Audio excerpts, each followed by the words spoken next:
ठाकरेंच्या शिवसेनेचे सर्व आमदार शिंदेंच्या संपर्कात आहेत। 2 आमदार सोडले तर बाकीचे सर्व शिंदेंच्या संपर्कात असल्याचा हा मोठा दावा शिवसेना आमदार कृपाल तुमानेंनी केलाय। दसरा मेळाव्यानंतर ठाकरे सेनेला मोठा धक्का देणार, अनेक जण आमच्या पक्षात येण्यास इच्छुक असल्याचं तुमाने म्हणालेले आहे।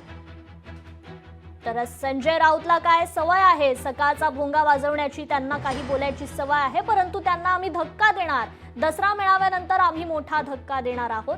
त्यांना कळेल त्यांचा पक्ष या राज्यातून निस्तनाबूत झालेला असेल। त्यांचे 2 आमदार सोडले तर त्यांचे सर्व आमदार आणि सर्व माजी नगरसेवक आमच्या संपर्कात आहेत। उभाटा पक्षातील अनेक लोक संपर्कात आहेत आणि आमच्या पक्षात येण्यासाठी इच्छुक आहेत।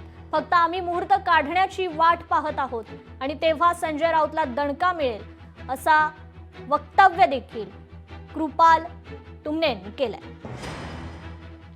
संजय राऊताला काय सवय आहे, तो सकाळचा भोंगा वगैरे वाजवण्याची, काहीतरी बोलायचं असते म्हणून काहीतरी बोलतात, पण धमाका आम्ही देणार आहोत। उरली सुरली जे आता शिवसेना उभाटाला आलेली आहे, त्या उभाटेला दसऱ्या मेळाव्याच्या नंतर आम्ही सुद्धा त्यांना एक मोठा दणका देणार आहोत। तेव्हा त्यांना कळेल की त्यांचा पक्ष या राज्यातून नेस्तनाबूत झालेला आहे। आमच्या संपर्कात त्यांचे 2 आमदार सोडले तर सर्व आमदार आहेत। माजी नगरसेवक मुंबईचे जवळपास आता 60% आमच्याकडे आलेलेच आहेत। त्यातले आणखी जे उर्वरित आहेत त्यातले सुद्धा 50% लोक आमच्या संपर्कात आहे आणि येण्यासाठी इच्छुक आहे। फक्त आम्ही मुहूर्त काढणे बाकी आहे।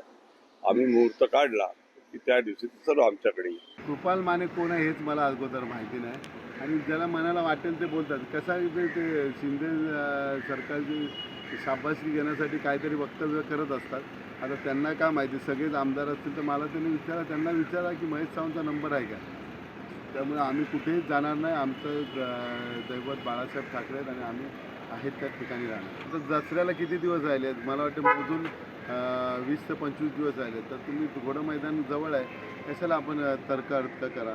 त्यांना कृपाल मानेंना विचारा, बाबा कोण कोण असतील त्यांची यादी डिक्लेअर करा आताच, कशाला वेळ घालवत आहे। लोकशाही मराठी ऐका, पहा, जागरूक रहा।